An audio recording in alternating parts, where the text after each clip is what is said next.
আল্লাহ তাআলার কাছে দোয়া করা যেন আল্লাহ তাআলা আমাদেরকে ঈমানের উপর অটল রাখেন। এটাও মৃত্যু পরবর্তী প্রস্তুতি, মৃত্যু পরবর্তী জীবনের জন্য, যে আল্লাহ আপনি আমাদেরকে অটল রাখুন। কারণ ঈমানের উপর অটল থাকা এটা খুব চ্যালেঞ্জিং একটা বিষয়।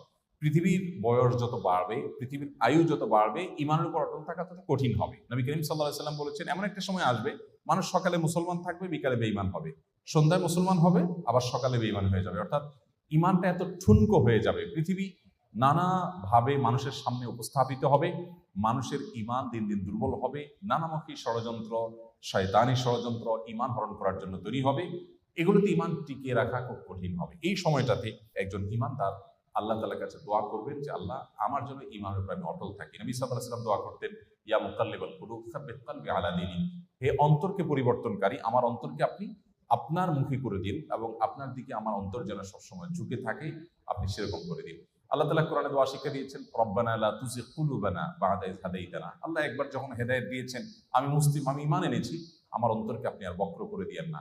কোন পরিস্থিতি আমাকে যেন ঈমান থেকে টলিয়ে না দেয়, সরিয়ে না দেয়। আল্লাহ তাআলা আমাদের সবাইকে আমাদের জীবদ্দশায় আখিরাতের প্রস্তুতি গ্রহণ করে দুনিয়া থেকে যাওয়ার তৌফিক দান করুন। আসুন্নাহ ফাউন্ডেশন, উম্মার স্বার্থে সুন্নাহর সাথে।